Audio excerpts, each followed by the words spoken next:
Hello friends, today's discussion as an extension of Sale of Goods Act 1930 will be on the difference between sale transaction versus other forms of contract.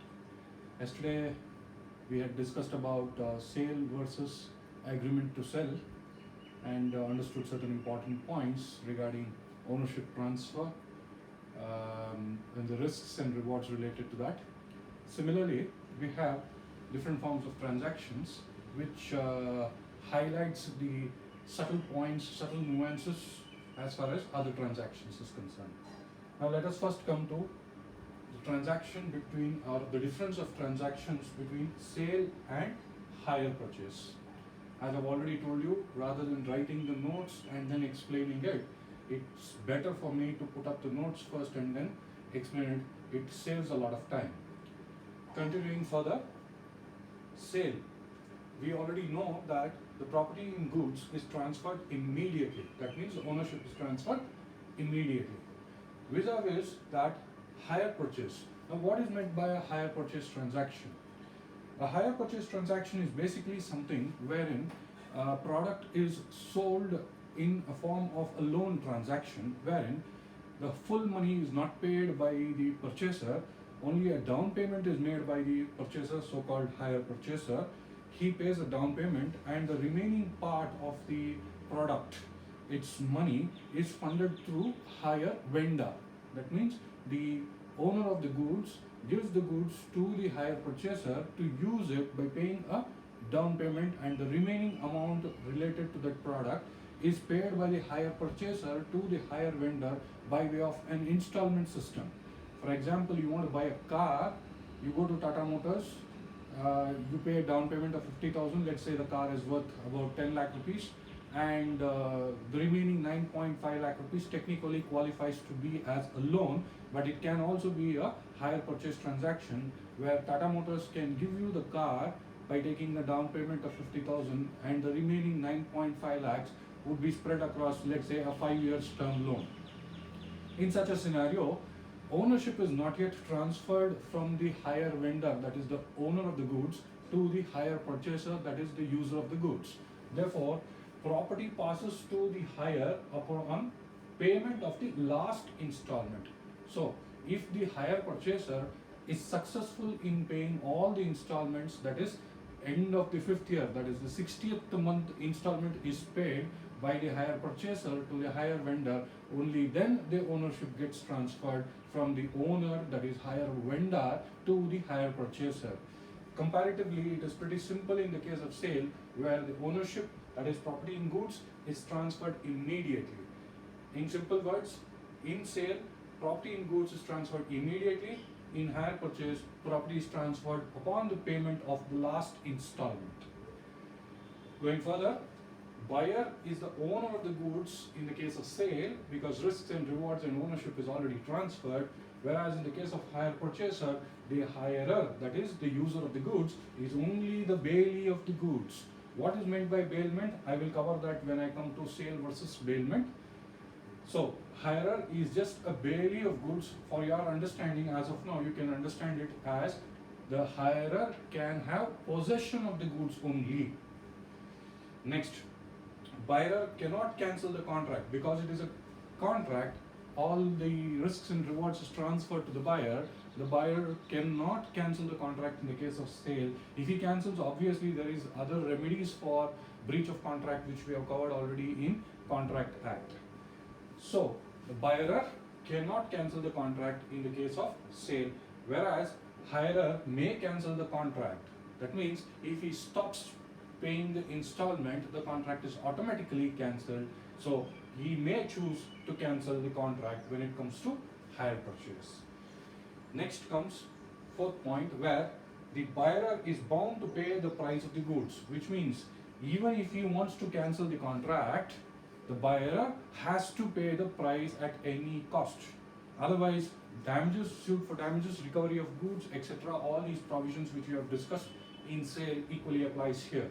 So, the buyer is bound to pay the price of the goods because it is a contract of sale.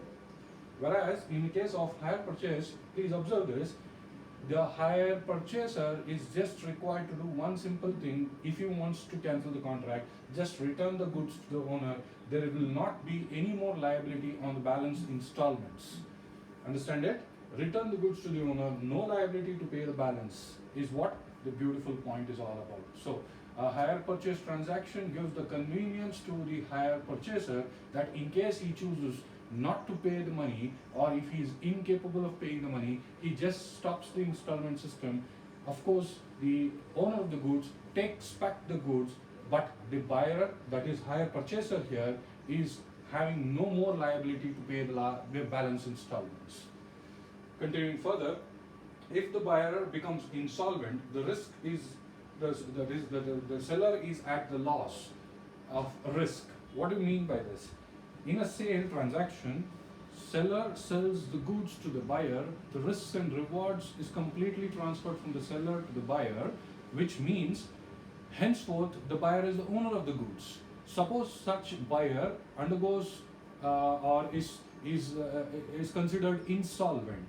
That means we have already understood what is meant by insolvency or insolvent in our previous discussion, wherein he is unable to pay his debts in due course of business.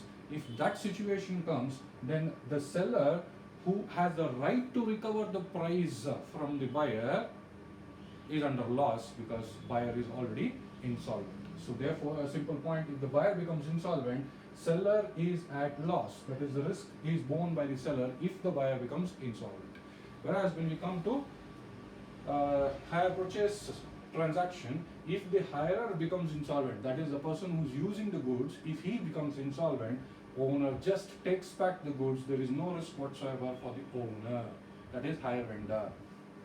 Next, buyer passes on bona fide good title to the new buyer. That means in a contract of sale where the seller has sold the goods to the buyer subsequently makes a sale to another buyer. The next new so-called buyer gets a valid good titles.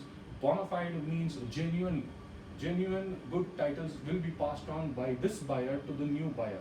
Whereas when we see that in hire purchaser, where the hire purchaser is not the owner, hirer cannot pass on the good titles as he is not the owner. He is just the possessor until and unless he is paid the last installment. Till that point of time, the hirer cannot transfer the goods to another person. If he still transfers, then he cannot transfer a good title to the other person. We already know that the owner can go and recover back the goods from the third party in a contract of sale, or which we have already covered in the previous sessions.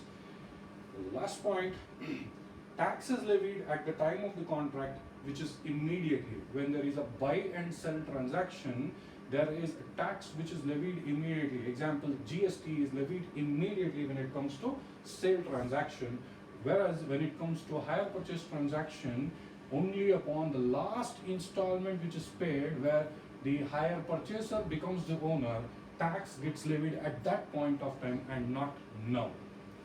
So I hope you are clear with the differentiation between what is a sale and what is hire purchases and differences between them. It is a likely 4 marks question for your exams. Please be prepared for it. The next form of a transaction is sale versus bailment. What is bailment? Bailment is a transaction covered under the Contract Act 1872, which says where a bailer of the goods, that is the owner of the goods, gives the goods to the bailee, who is a receiver of the goods, for a safe possession or a safe custody of goods, and thereafter, after the purpose of the contract is completed, to return back the goods. I'll give you a classic example. I'm sure ladies would, your parents or your sisters or your brothers or his wife and so on and so forth of your relatives would have surely given ironing of the clothes to the iron person. Yes, if it is so, then you have given your clothes to the iron person. Now you are the bailer, iron person is the bailee. He irons the goods and keeps it in safe custody. Now, when is he supposed to give back the goods? When you pay the price for the iron. Till you pay the price for the iron, that is the charges, he has the right to hold back the goods in safe custody. So bailment means a contract between a bailor and a bailee for a purpose of a transaction. Once, in my example, ironing charges is paid to the bailee, who is the iron person, the bailee has no rights to keep the goods with him. He has to return back the goods. That is meant by bailment. Let us see what is the difference between sale versus bailment. Sale, we already know this. Property in the goods is transferred immediately. Example, sale of a car. Versus bailment, only possession. Observe this point, my dear friends. Only possession of the goods is transferred and not ownership. Example, I have given a safe custody of my car to my friend because maybe I was traveling for a month and I wanted my car to be in a safer place. Maybe my friend charges a monthly rent to his place where my car was parked. The moment I pay the monthly rent, he is supposed to give back the car to me. So I have just given a safe custody of the car. I have not sold the car to him. So I hope you are understanding the difference here. Property is transferred immediately. That is, the ownership, risks and rewards is transferred immediately. In bailment, it is only a possession which is transferred. Now, you may understand or you may have a doubt as to what is the difference between bailment and hire purchase.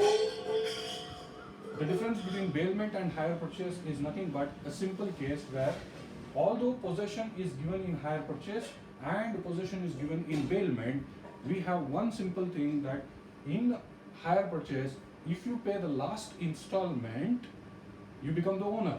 But in bailment, there is no such schemes.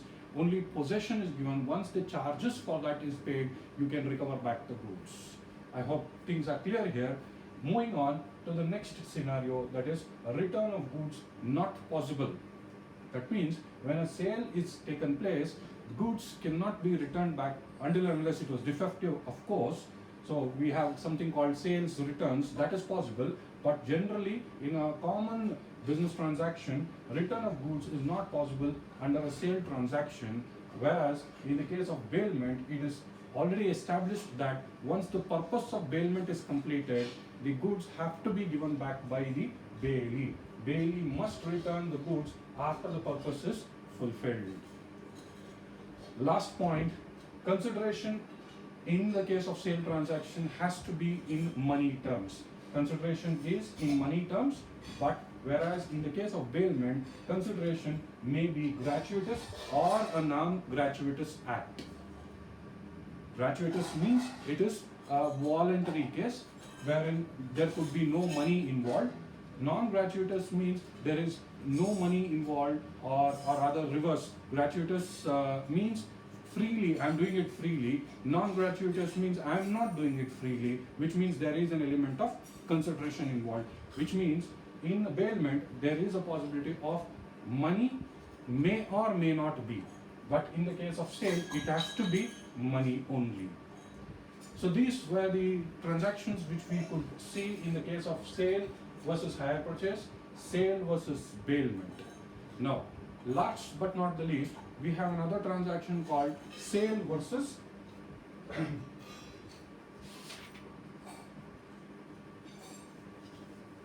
labor contracts, which I will discuss in a quick succession. Just hold on for a couple of minutes.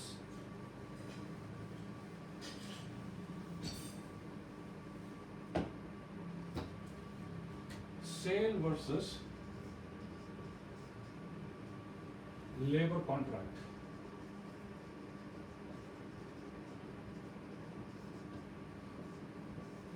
Sale versus labor contract. In sale, we already know it is goods that is getting involved. There is transfer of ownership.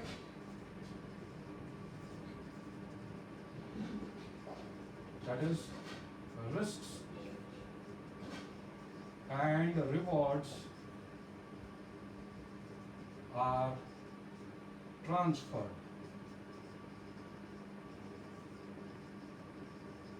from buyer to seller. In a labor contract, there is no goods involved, that means the transfer of goods does not involve only work related service gets involved.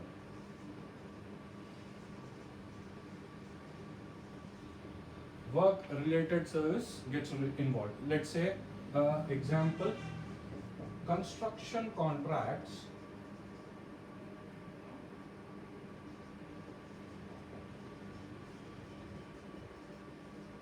where a contractor gives goods to the laborers who use those goods. The owner of the goods is the contractor. He gives the goods to the laborers. They use that goods like brick, cement, steel, and construct a building and give. Therein, the price related to that, that is money involved in that, is given by the contractor to the contractee. There is no sale of goods. That means physically no goods are being passed on from the seller to the buyer. Only work related aspect is there involved in such transactions. So another example could be, say you are given your gold bar to a goldsmith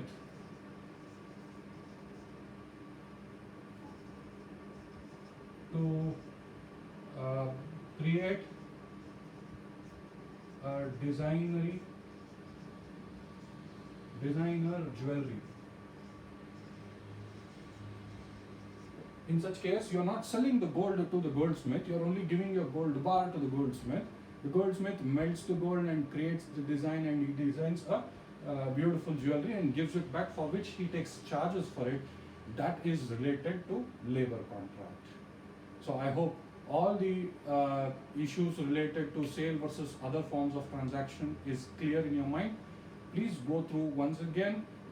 That means read this chapter again and again. Refer to my videos. If you have any doubts, please mail your doubts to lohichacademy@gmail.com. I will revert back to you. Thank you so much.